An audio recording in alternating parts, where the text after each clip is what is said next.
So if you have any questions, let me know now. Or if you want me to repeat anything from last time.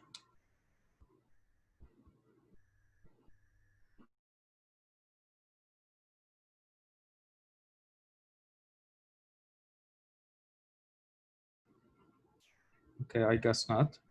I'm gonna share my screen now. Okay, so last time we discussed polymorphism, virtual functions. We've talked about what it means to have a virtual function, how things are happening at runtime, why we need pointers or references to objects.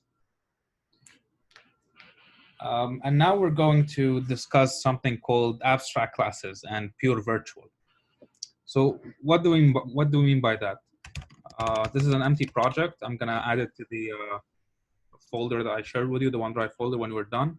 I uploaded everything from last tutorial just now on YouTube and on the folder. They might take a bit to upload, but you'll find them after this tutorial. Let's start with an empty, just simple main function. Okay, so now let's assume we have, similar to the previous tutorials, I'm gonna put everything here in a CUP file just to keep on changing it easily and modifying it. But of course, it's not the proper way of writing C++ code. Like a class usually was implemented with a header file and a CUP file and all that stuff. But let's say we start with a class animal. Now, the plan here is that we're going to be inheriting from animal. Let's say we have cat that inherits from animal.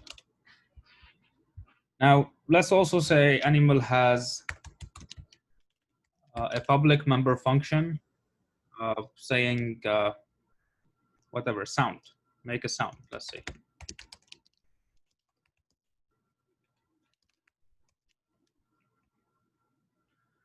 Now, this will be different from every animal. So what sound they're going to make, for example. So we want every class that we inherit from animal to be able to override this function and define what it wants to do, how it's going to make the sound. So for example, for the cat,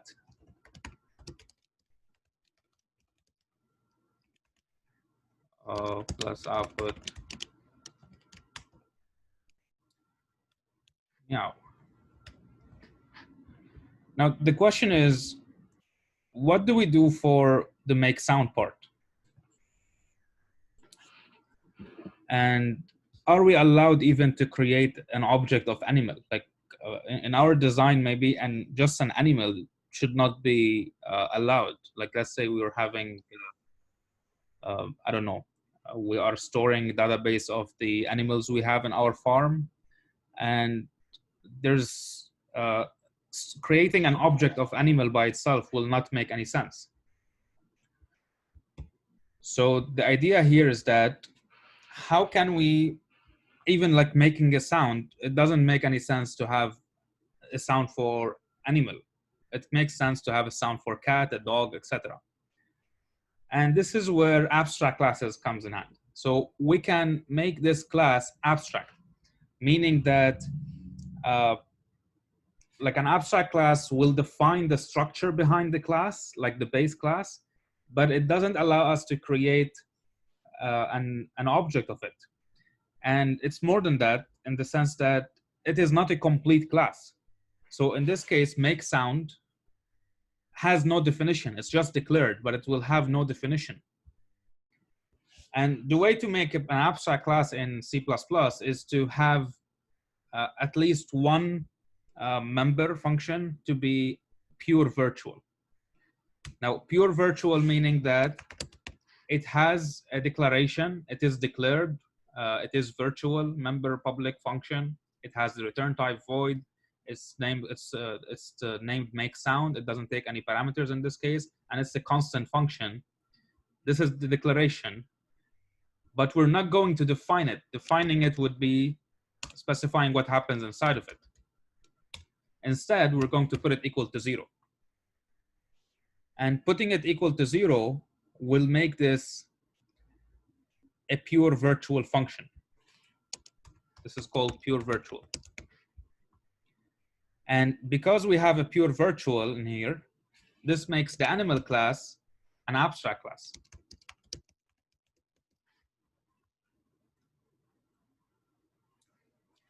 Now, let's actually try to create an object of animal. We are getting an error saying object of abstract class type animal is not allowed because function animal make sound is a pure virtual function, which is what we're looking for. So having an abstract class means that we're kind of defining like the abstraction, the structure of like the blueprint of this class, but it's not complete by itself. When you inherit from it, you will be completing it and defining the rest. In this case, making a sound. Now, make sound here is not, we didn't write virtual, but it will be considered virtual because if you have a virtual in the base class, every function will be virtual with the same name and the same type. So how can we use animal in this case? We can use it as a pointer. So a pointer, we can create a pointer of type animal because we're not actually constructing an object of animal. Basically, it can hold an address that is pointing to, or an address of an object of animal, but we're not actually constructing an animal. And it can hold other things as well. It's not just about holding a pointer that points to an object of animal. It's also a pointer that points to any object that inherits from animal, like within the hierarchy of inheritance of animal, which we've seen examples of last time. So we can do new cat here. Now this pointer of type animal will be pointing to an object of cat. And if we do cat make sound, okay, no, we can't do cat, we have to do animal make sound.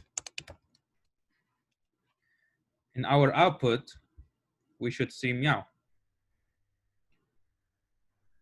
And we do.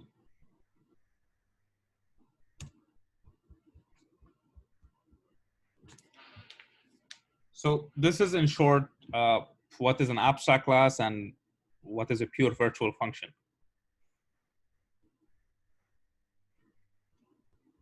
Anyone have any questions?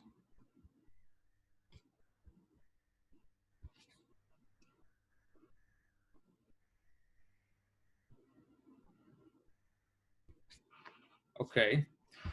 Now there is a keyword that I would like to cover here. I don't think that like it is being covered in the curriculum and the lectures, but it's a modern, like in C++11 they introduced the term override.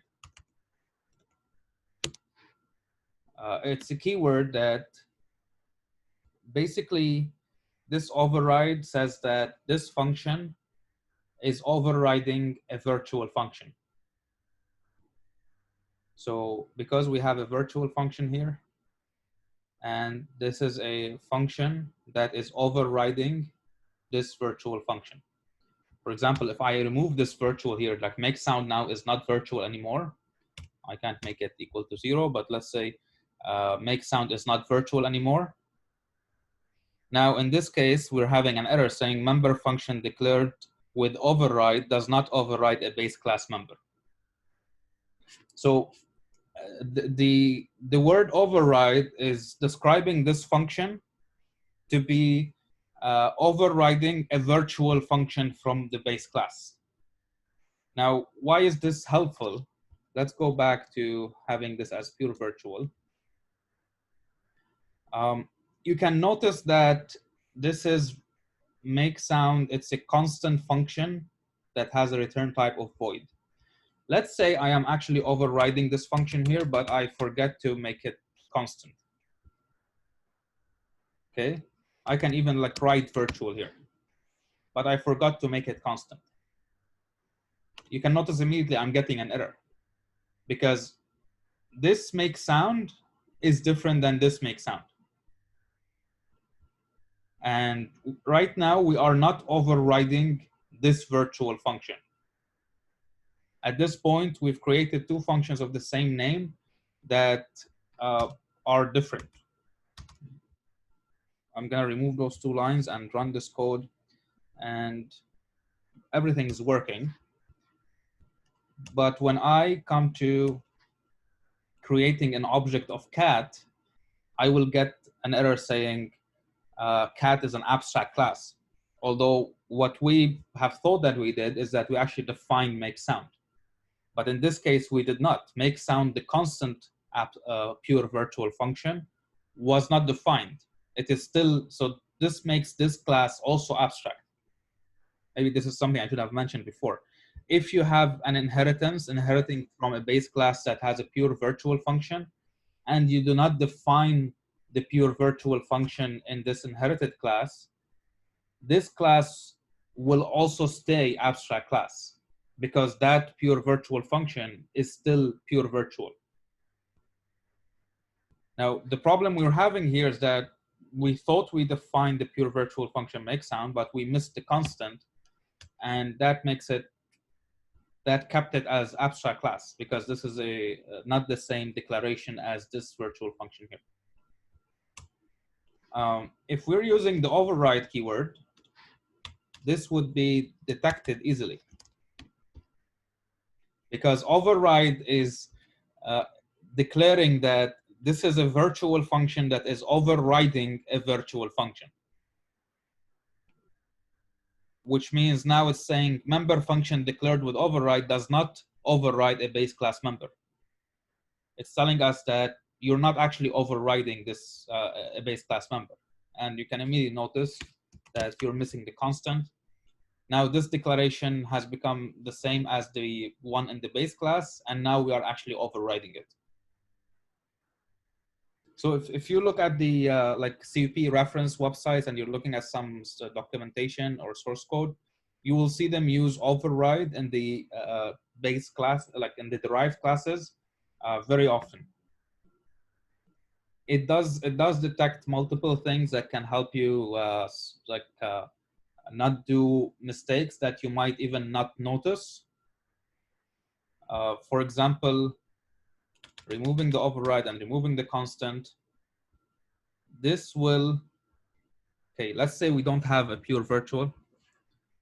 Let's say we just have a basic function, a virtual function. It's not an abstract class. This will still work. We will be able to create an object of cat, and we will be able to call make sound. The problem here is that we are not actually we're not actually overriding this virtual function.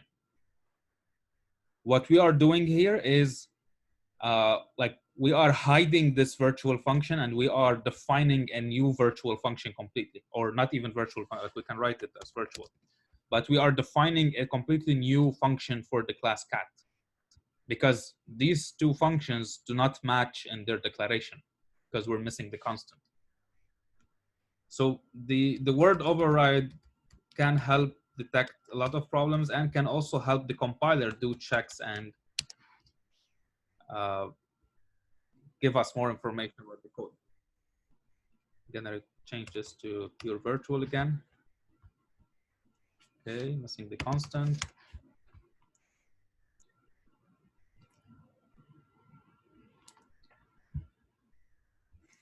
Okay, we have a lot of people that just joined, so if anyone have any question about what I just covered, just let me know, please.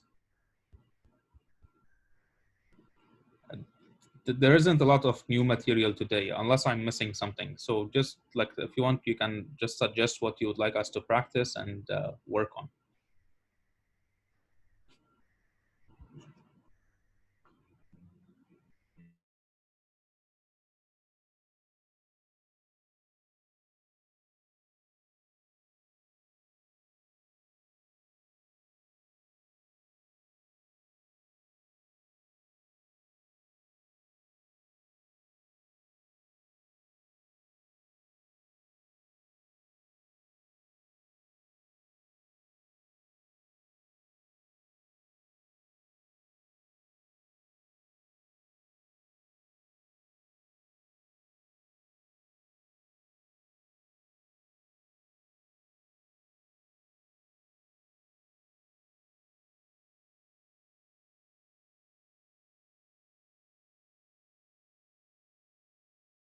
Okay, so I see from the professor's slides, we did last time a simple example similar to like manager and employee, and we looked at storing a collection of employees, I believe, in a vector.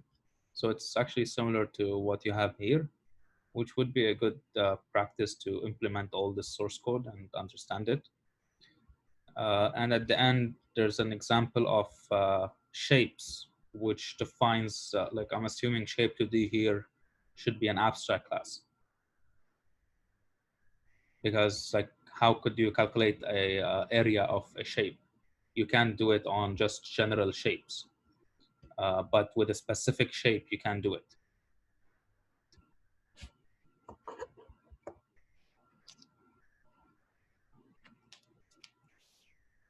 So would you like us to implement, for example, the shape virtual classes?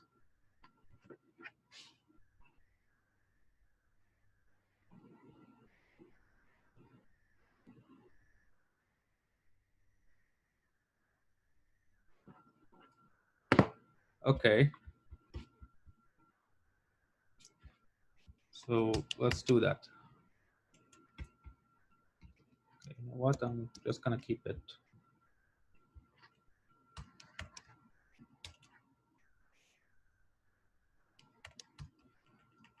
Okay. So I'm gonna put things in header files and CVP files. Let's create a new item. Header file. I think it was called 2D shape 2D. So this is a UML diagram, by the way. This is a UML diagram that is defining the structure of the class composition design, or the class designs, which is saying that we have shape 2D class. It has member center. It has methods: get center, rotate, change scale, get area, get perimeter. And we have these two classes, circle and quadrilateral polygon, that inherit from shape 2D. And then we have rectangle and square that also inherits from quadrilateral polygon. Now, we're definitely not going to implement all the functions in here, but we will implement the structure of the hierarchy of the inheritance. Okay, so shape 2D.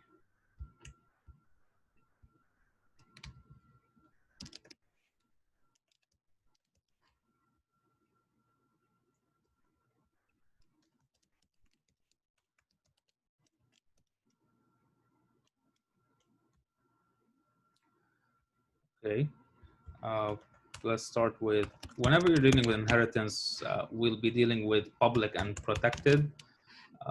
In very like specific cases, you might want to add a private members, but like remember, private members will not, if you inherit from shape 2D, the inherited or the derived class will not have access to the private members.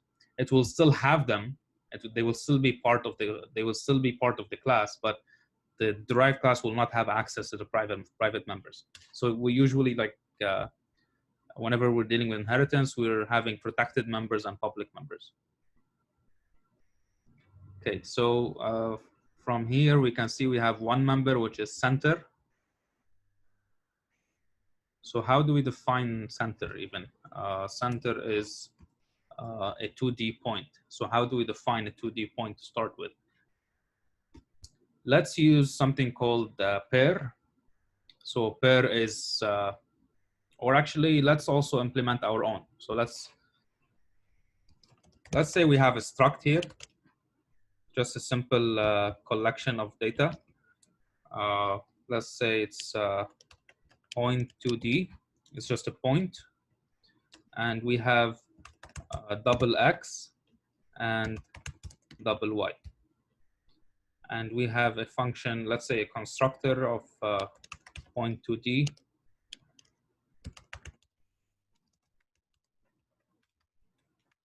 Just to initialize everything.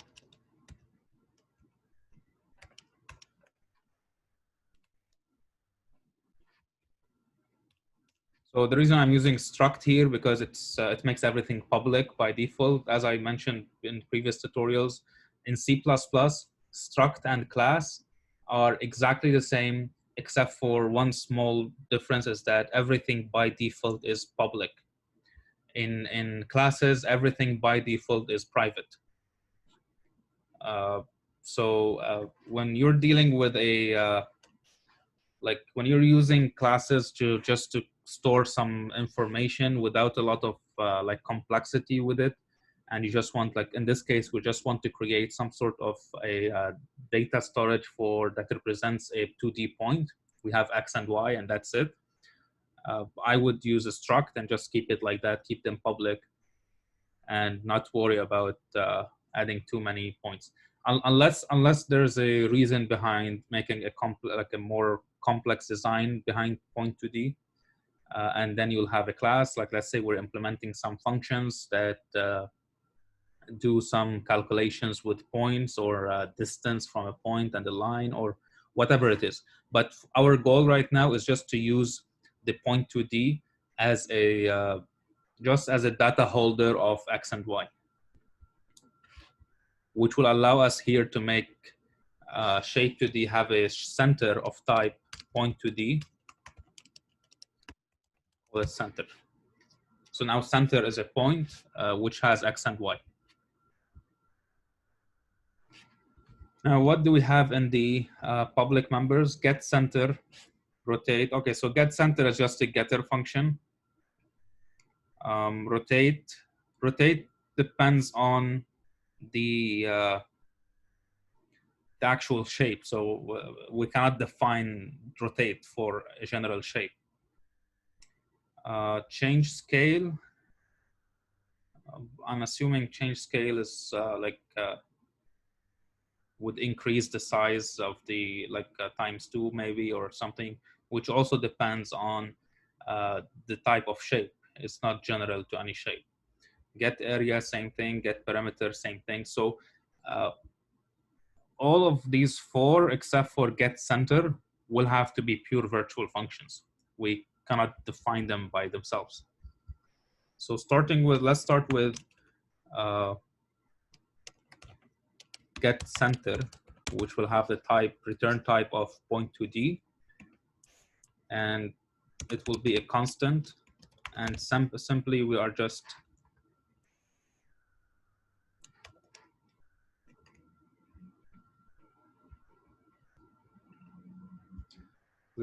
returning the center. Okay. Now we have rotate. So rotate has to take also an angle, I'm assuming. So rotate, what's the angle? So what it will return, it will have a void return, and let's say rotate. It will take a angle. Let's say it's a double. Usually it's probably in radians, but I mean we're implementing it, so we can make it in any metric we want. And this rotate here will have to be a pure virtual function.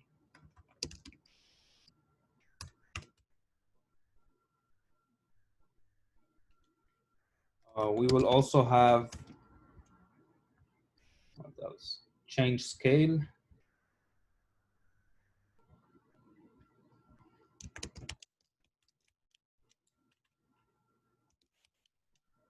It will also need to take a some ratio, like how are we changing the scale? Is it twice? Is it 0.5? Depending on that, we will be changing the scale. And this will also be a pure virtual function.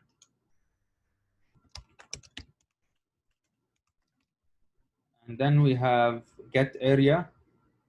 Okay, so get area will not be a return of void. It will be a return of double.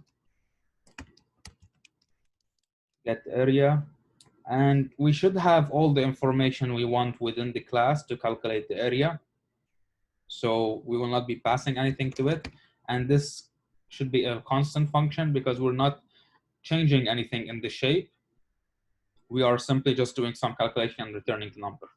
But we cannot calculate the area of a general shape.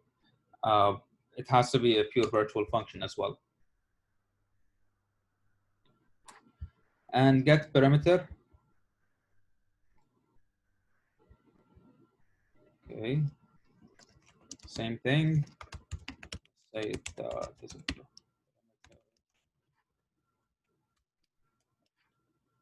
it's pure virtual as well. And this will be our simple shape class. Maybe we can also add a constructor, which really like, I mean, we can even not have a constructor and just add a default constructor to point to D, because the only thing that is being initialized here is the center.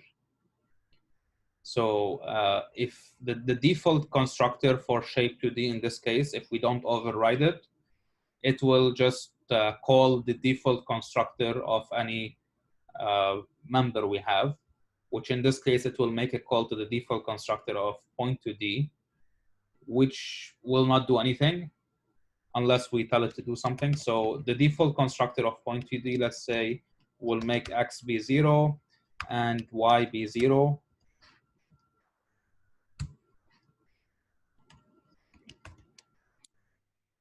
So now the default constructor for shape2D will be calling the default constructors of constructor of center, which is point2D default constructor, which will initialize x to 0 and y to 0.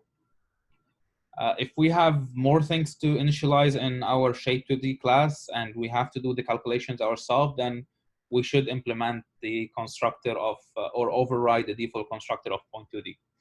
But there is a default constructor that you're not seeing, which basically just calls the default constructors of every member.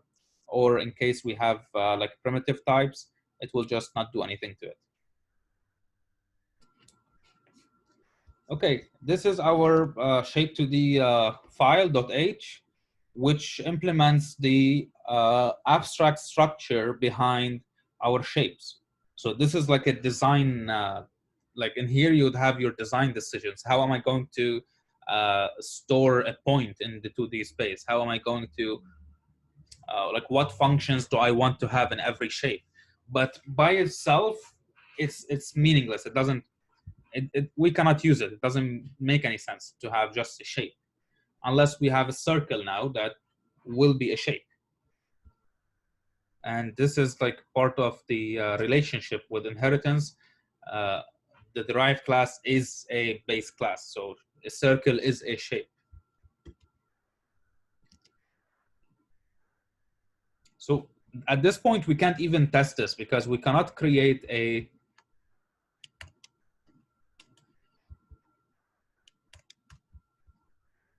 let's say I'm including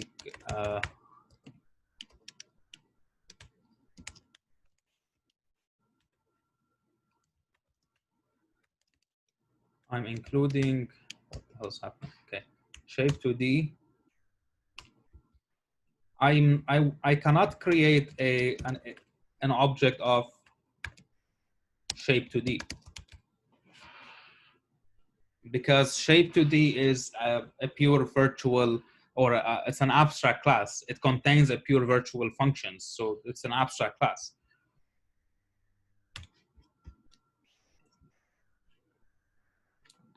Now we're going to add a new header file, which is the circle.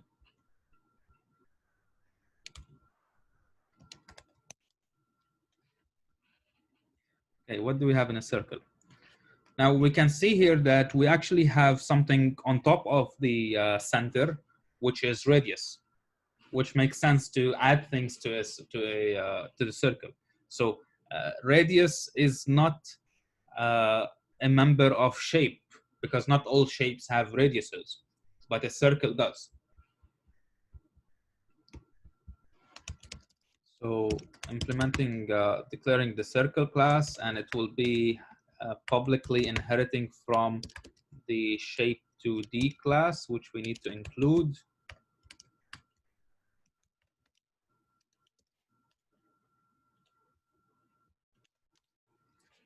Okay, let's start with the protected stuff. Public. Now, what we're going to add to the center, like what circle is inheriting from shape is the center, which has the type point to D. It's also inheriting all these pure virtual functions and the getter get center. So what we're going to add is the radius here. It will have the type double. We're going to store the radius in double. We're going to add a get function for radius. It will be constant because we're not modifying anything in the object. We're just reading it, so we need it to be constant. Return radius.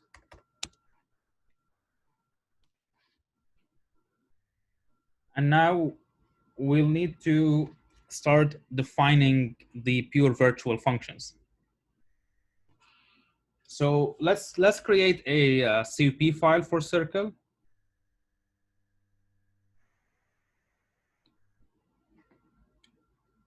Actually, let's first create a default constructor for circle and a maybe a regular constructor as well.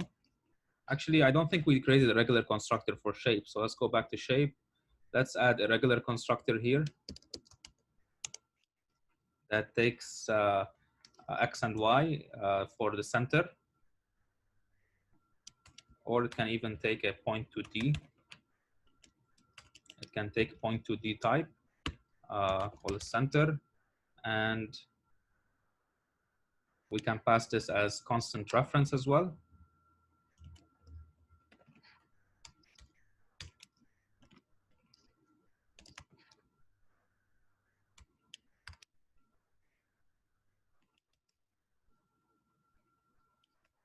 So we will initialize center with center.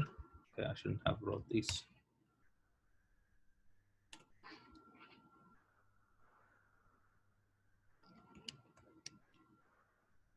Okay, so we're simply just initializing the center with whatever center we are passing to the constructor, and we are passing it as a constant reference. We don't want to make a copy of this object of point that we are passing to the constructor. We only need it as a reference, and we're keeping it as constant because we're making sure that the constructor cannot modify what we are passing. Because we are passing it as a reference, it means we're not making a copy of it, which also means that if we modify it, we're modifying the point 2D that is coming from outside our constructor. So we might ruin something outside. So we define it as constant reference to make sure, like, we're telling whoever using our library, you're not allowed, like this constructor, when you make this call, it is not allowed to modify your point. So you can pass a point to it from you, whatever you're doing with it, and it will not change it. It will just read it. This is why those constants are very important. Okay, so going back to the circle, we will define the regular constructor of circle. So first it will take a point to the object also as constant reference, which will be the center of the circle, and then it will take a double radius. And then we will can actually use the shape to the constructor if we want, call the center, which takes the center, and then we will initialize the radius with the radius we are passing to the constructor. And this will be our regular constructor.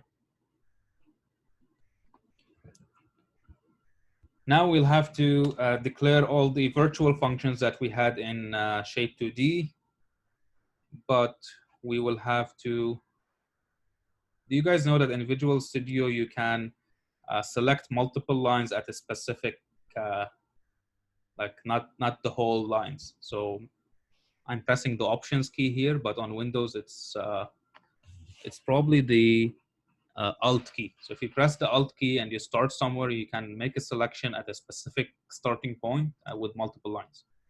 So I'm copying all of these,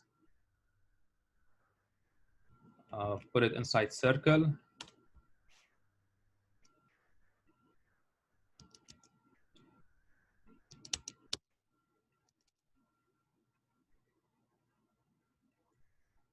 Going to delete all the pure virtual part.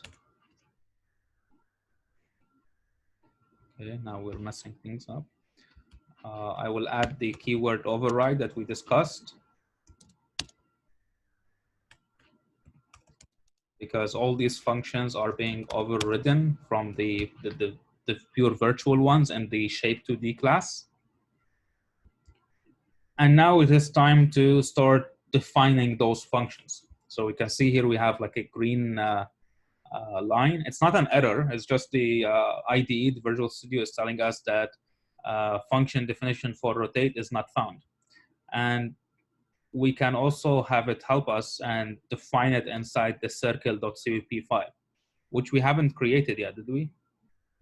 We did not create, but Visual Studio can create it for us if we just click here, say, create definition of rotate in circle.cpp. And it just created circle.cpp and it added the definition of the class or the function rotate, which is so the CP file now includes the circle.h, and this is the definition of the rotate function, which takes the double angle and it has a return type of void. We will do the same thing for change scale and get area. So I'm just defining empty functions now. We will go to that CP file and start modifying them. Okay, so this is our circle.cpp, and we have the definition of the virtual functions from the shape2D that we'll need to define right now. What Visual Studio created for us is just empty functions in case the return is void, or like if it's returning a double, it's returning 0. Same here. So let's start with rotate. How do we rotate a circle? Does it make any difference?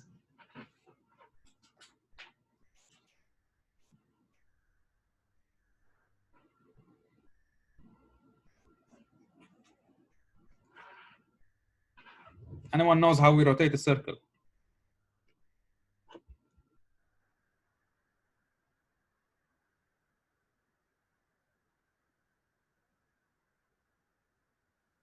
I'm pretty sure you don't rotate a circle. Well, in theory, you can if you're drawing it on a paper, but it will not make any difference. What defines a circle is the center and the radius. And if you're rotating it, you're just following the circle. So it doesn't make any sense to rotate the circle. So we're going to keep it empty, basically. We're going to define it, because if we don't define it, like if we don't open these braces and actually have an empty definition of it, then that means it will stay as pure virtual, and that means we will not be able to create a circle class or object of circle. I'm wondering if we can remove a virtual.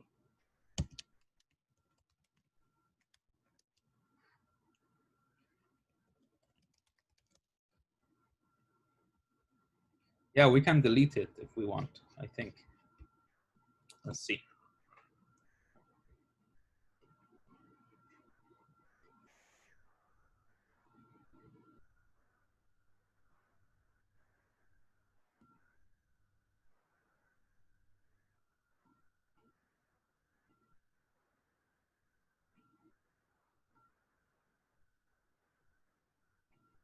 Okay, so if we have a virtual function, we cannot delete it.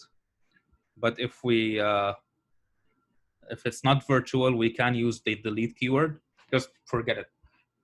We cannot remove it. So if we're inheriting a pure virtual function, we either have to, like we have to define it, or it will have to stay pure virtual, and then our class circle will have to become basically an abstract class, just like shape2D.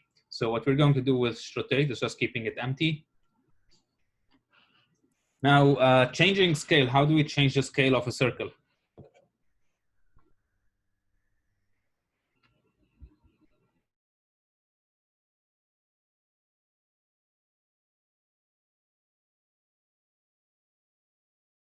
Change the radius. Yeah, why do we have only one person that remembers simple shapes from elementary school? Yeah, we have to change the radius. The center will not change. We're just going to change the radius. So we'll radius times equal the ratio. This should be good enough.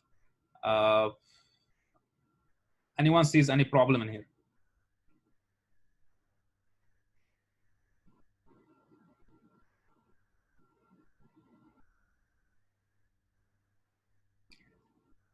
Can we have a negative radius?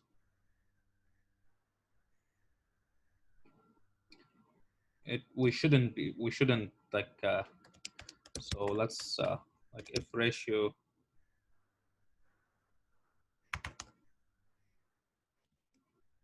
is less than 0.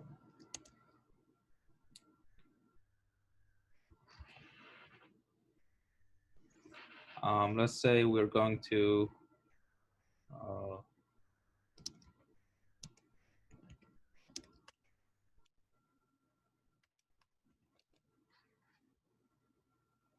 okay, so if ratio is less than 0, we're multiplying it by -1. That will make ratio positive, and I think this should work. And then we are multiplying the radius, the radius by the ratio we're passing. So if we're like increasing it twice, so ratio will be 2, the radius will become twice whatever it was. The center stays the same. We're not changing the center. Now, how do we calculate the area of a circle?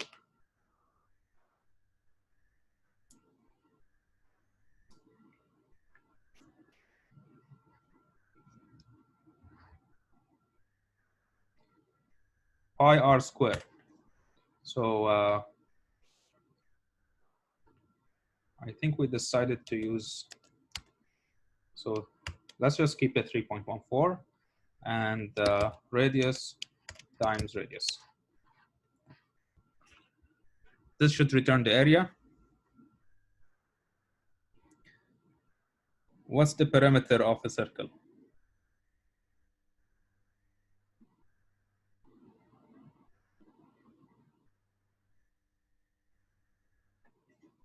If I remember correctly, it's 2 pi r. Yeah, 2 pi r.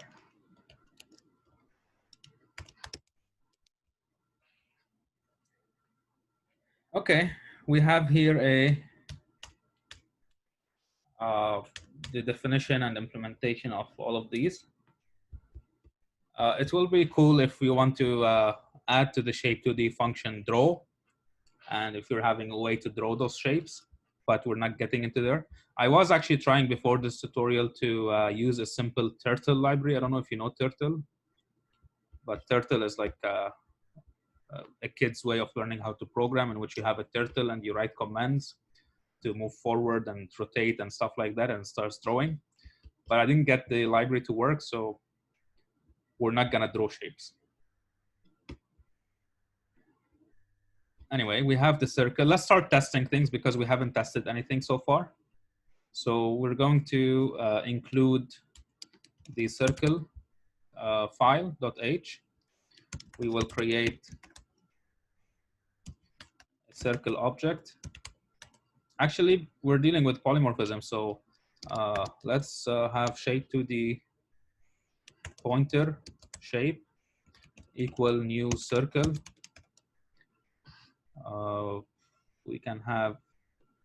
We have to pass center and we have to pass the double.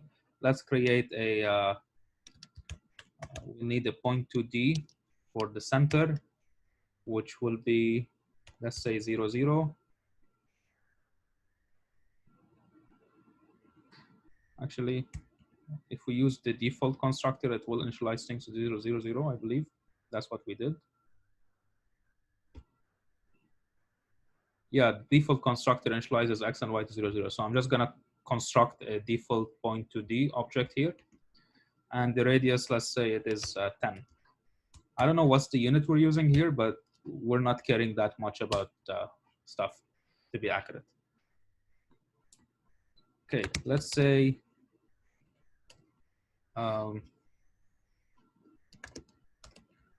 shape scale or change scale, and let's pass 0.5. Let's print the new information about the circle.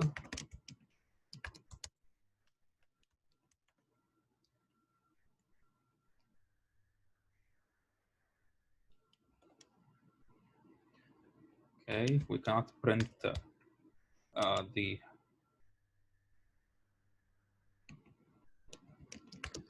so shape get center dot y. Let's add a separator between them.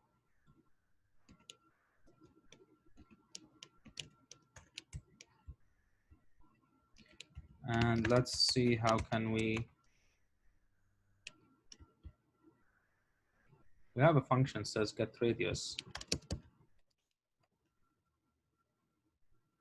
Now the problem is that this is a function of circle and not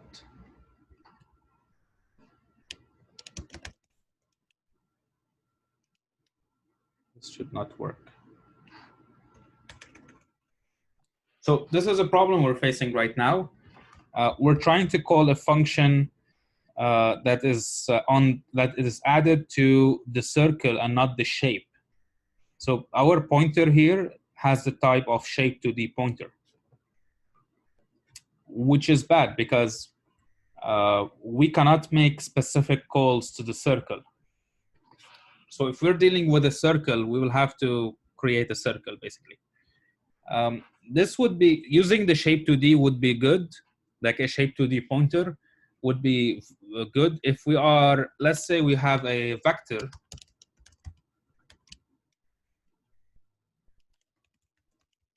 similar to how we did last tutorial. Let's say we have a vector and now we want to store all the shapes we have. Then the type would be shape 2D pointer, and this will be like shapes. And then we will be able to store any, we'll be able to store references to any shape, whether a circle or anything else that we inherit from shape 2D.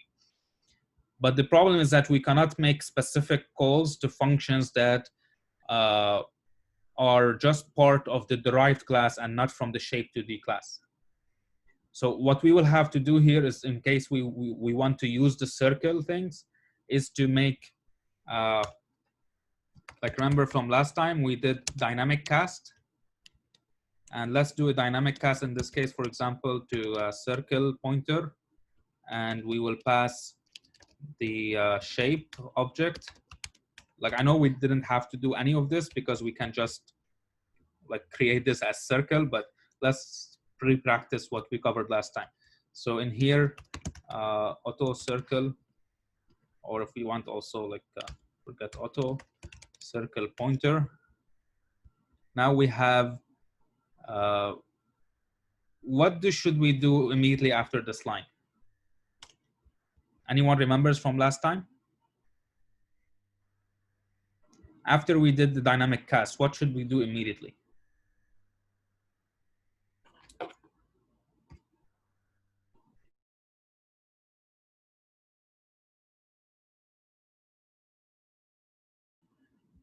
So dynamic cast is a safe way to cast a pointer of a specific type to another pointer of a type that is within the hierarchy of like inheritance hierarchy of that class, which in this case, we are inheriting, we are trying to cast the shape, which has the type shape 2D, to a circle pointer.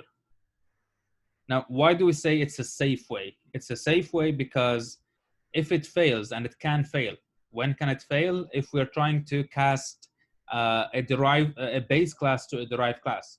If we actually have an object of shape 2D, which I know we cannot construct because we have an abstract class, but let's assume we can, and we have an object of shape 2D, and we're trying to cast it to a circle, it's not possible to do that casting because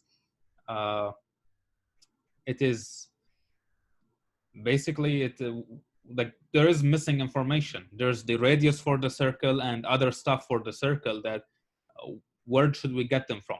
But if we have a circle and we are trying to cast it to like if we have an object of a circle and we're trying to cast it to a shape object, then we should be able to do that, especially with pointers. Now in here we are casting pointers, which means the object will, and we are moving from a shape pointer to a circle pointer, and our actual object is a circle object. So this should pass. However, whenever you are doing dynamic cast, the first thing you should do,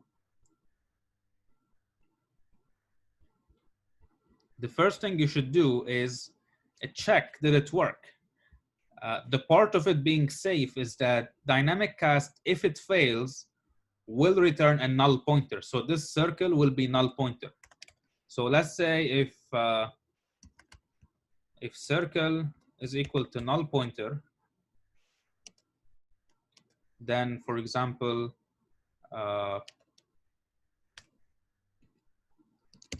let's say assert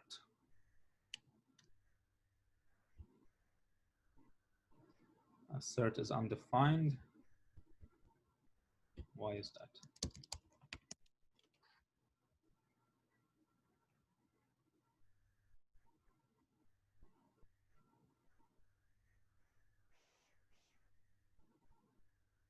Okay, we have to include assert.age. Actually, that's not even how we use assert. So let me just, so assert can, like, it's not a very good way to do this, but we're just gonna do it now, which is usually like for maybe debugging or stuff like that, you can use assert. So you would pass assert and an expression. Let's actually just read the documentation. So it's saying, if the argument expression of this macro with functional form compares equal to 0, the expression is false. A message is written to the standard error device and abort is called, terminating the program execution. Which means that the expression has to be true for things to work. If it happens to be false,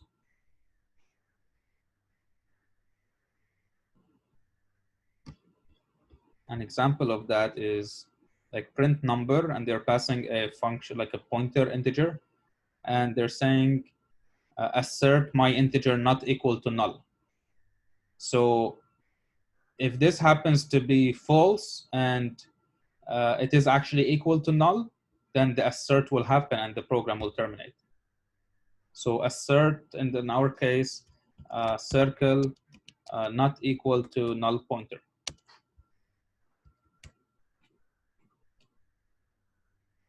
Let's now let's output the circle stuff.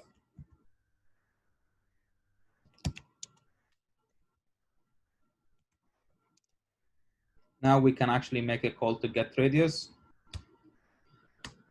Okay, and we'll see if it works. We're here changing the scale. We started with a circle of 10 radius, which was pointed to by a shape2D pointer.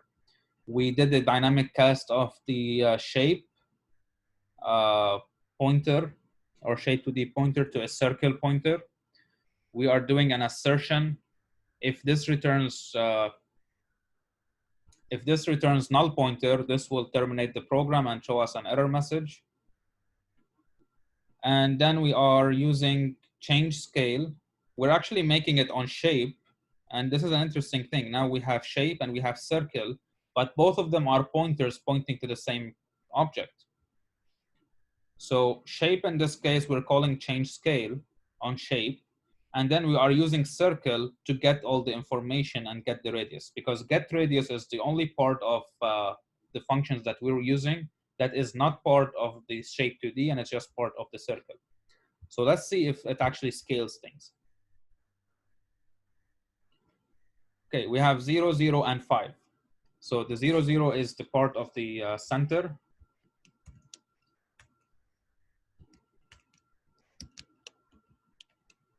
So x is this, and y is this, and then we have radius, and let's just add a new line at the end.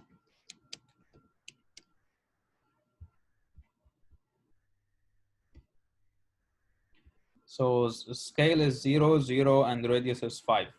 It's working.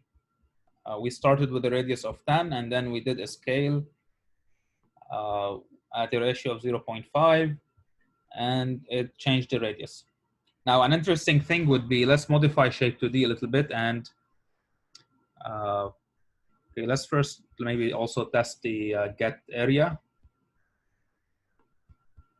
So why am I defining everything here? Let's add a print function, for example, here, virtual void print. It's a constant function. Let's also make it pure virtual. Going to circle, let's define this function. Print constant override.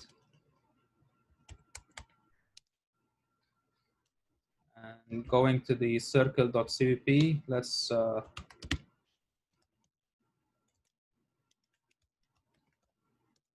we declared the function print, which is overriding the one coming from shape 2D, and now we are defining it. I'm going to copy everything we just did here.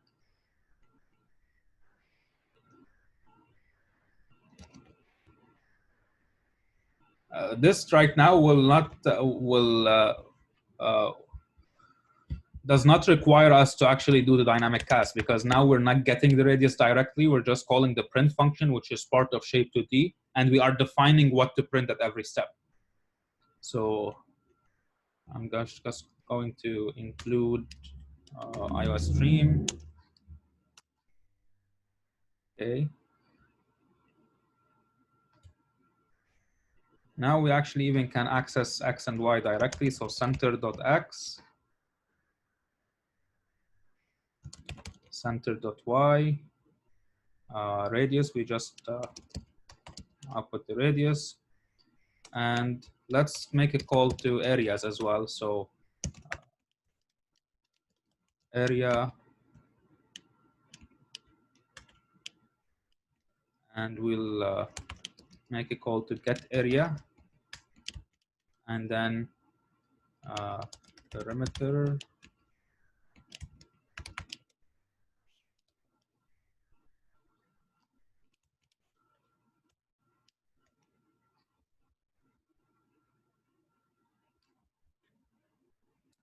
So now we can even not use the circle anymore. I'm gonna keep it there just like because I'm gonna share the source code with you, might be useful, but we can call print directly on shape and it should work because it's a virtual function. This will make a call to the circle print on runtime. These virtual functions with pointers are decided on runtime what function to call. It will check basically like what is the closest scope of it. I'm saying this because you might have, so right now we have the shape 2D is an abstract class, but then we have circle, which is not an abstract class anymore. And let's say we are inheriting from circle again. Let's say we're inheriting a class called red circle. Okay, so it's a circle that is just red. That's the only difference. So a lot of things will be the same. So we might not define a new print function, or we might not override the print function inside red circle. We will just stick with the print function from circle because it just works. We don't want to modify anything, so we don't need to override it. If we are making a call to print on red circle, on runtime, it will first check, does red circle have a print function definition that is overriding the basis? It will see that it's not. So it will move one step up in the hierarchy and it will go to the circle class. Okay, does circle have a class, a function print that is overriding something? The answer is yes, so it will use that one. So it will, the runtime will always find the closest like override in the hierarchy of inheritance. Anyway, so let's just run this and see the area and the perimeter. Okay, I'm not sure if the numbers are correct, but they should be. Now, let's try to pass a negative, change scale negative, see if it gives us the same numbers. And it does give the same numbers, so things are working so far. One thing that maybe we can add to shape, because we're having rotate and we're having scale, let's do transform, which I'm not sure why I'm complicating things. Transform. Now, how do we transform a shape? It will have to be a vector, actually. Unless we're just doing like X or Y axis transformation. Without, yeah, so let's just do X and Y. So we're gonna pass a point.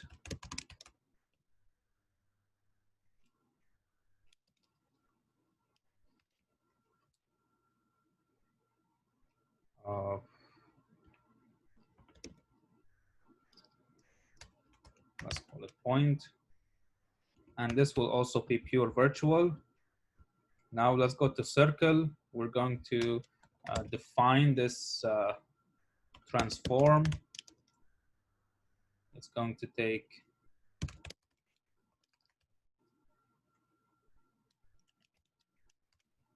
the same definition, call it point. This should be a constant function, is it? Okay, actually, it's not a constant function because it's actually changing stuff. So let's, it's an override. Going to, why do we have an error? Function definition for transform not found. Okay, this is interesting because I have a typo here, transform. So this is like a good example why override is a good thing here, because if I didn't have override and I had virtual, you can notice like it's not detecting that I am not actually overriding that transform, and it didn't detect that I have a typo here. When I'm specifying that this is a function that is overriding a virtual function, now it's telling me that, okay, there's no function called transform that is virtual in the base class. Now it's working. We're getting a green line because we did not define it yet. Let's have it define it in the CUP file. It's here now. Now, how do we transform a circle?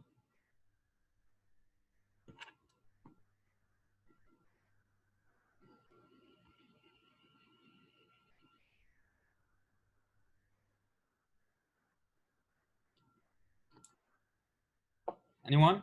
How do we transform a circle? Like we want to transform in here means that we're moving it basically. We're passing the X and Y and how we want to move it in the X axis and the Y axis.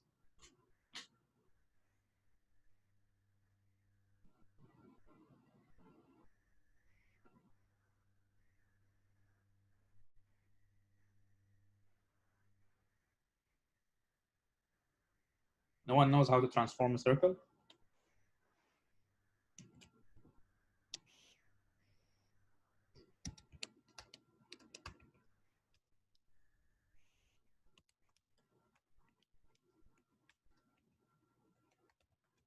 Yeah, we shift the center, which is exactly what I'm doing right now. We're basically moving the X of the center based on the X we pass here, and the Y of the center based on the, like we're adding to it the Y we passed here in the point. So this should transform our point. If we go to the source, let's do shape, transform, and let's pass a point with 10 and 0. So we're basically shifting the, or transforming the shape 10, like 10 points, whatever our scale is, 10 points to the right on the scale. Let's see if it's working. The center should now be 10, 0. And our center is 10, 0. So it's working. The radius is 5. The area stays the same because shifting something does not change the area. And the parameter stays the same.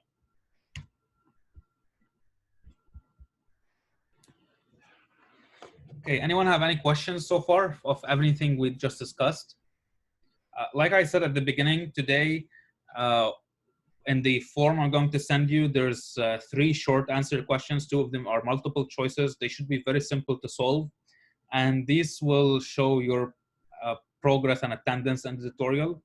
Like the professor is asking to have some sort of progress measure for like every while. So if you are actually listening and you understood what we're doing today, you should be able to answer them very quickly. So if you have questions about what we covered right now, like ask me right now.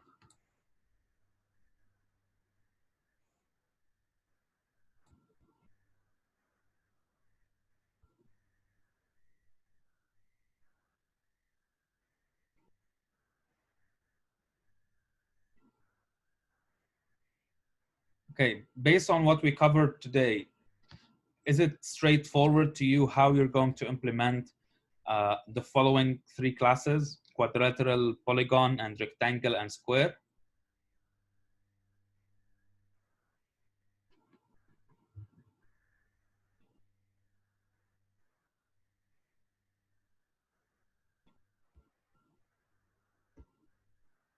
Like who sees a problem in implementing any of these 3 classes, whether quadrilateral, polygon, or rectangle or square?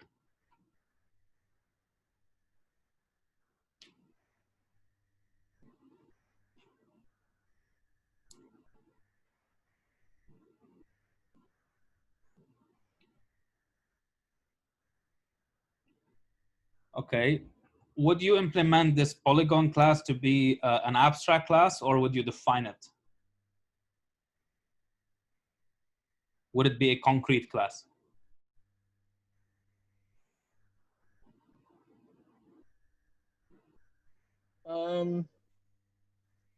I think it depends. I mean, you've got rectangle and square; those are quadrilaterals. But you could have a rhombus, which is also a quadrilateral polygon, but not a rectangle and not a square. So it depends on what you want to do. Like, you could leave it abstract if all you want is rectangle and square, or you could make it concrete and have it that there are exceptions to the rectangle and square. So if you make it concrete, that means that you are able to construct an object of quadrilateral polygons by itself. Would it be a complete class? Like, can you actually define an object or a class of polygons, quadrilateral polygons, by itself only, to actually, like, which means you should be able to implement the rectangle, the square, and every quadrilateral polygon within that object by itself, because it has to be complete and meaningful if it's a concrete class. So in that case, it's better to make quadrilateral polygon abstract, because we only have side there, and make rectangle and square the concrete ones. Yeah, I would probably do the same, because it will not be complete by itself. So I have someone who answered the question with child class. Yes, it is a child class, but there's a difference between an abstract class and a concrete class in your inheritance. An abstract class is that you have, just like we did with shape 2D here or animal before, it means that it is not a complete class by itself. It like defines the structure of something you're inheriting, or the base class. And what makes it abstract is the existence of a pure virtual function and as a member of it. So most probably this polygon here would be an abstract class, and then you're inheriting from it rectangle and square and defining the rest of the functions to be even like in this case, for example, we would have like you're having a member here based on the design they gave, which is the side. I'm assuming it's actually, I have no idea. Why do you have a side? Like what's the purpose of the side? Because the way you would define a rectangle or a square is with the vertices. You need two vertices to define a quadrilateral polygon. I think. I agree. Actually, rectangle and square, you need two vertices. Quadrilateral polygon, you probably need more than just two vertices to define it. Actually, yeah, like it depends. I'm not sure what's the. I think quadrilateral polygon means that just it's a shape that has four sides, right? It doesn't say that the two sides have to be like facing each other, have to be parallel.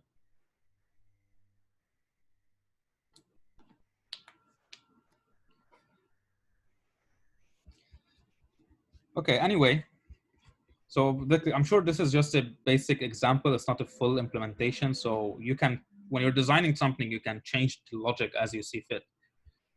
But the main point here is that you have, like, I'm hoping that you have enough knowledge about what we did today and understood everything to be able to actually design something that for your assignment and later on for your classes.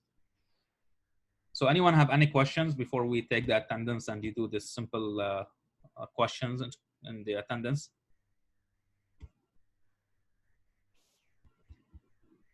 And did I miss anything that was covered in the class that I did not mention in the past two tutorials, or this and the one before?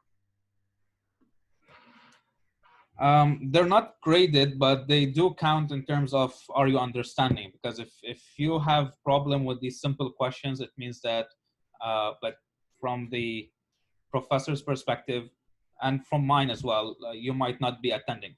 So we might talk to you afterwards and see what are you just logging in to get the attendance, or are you actually participating?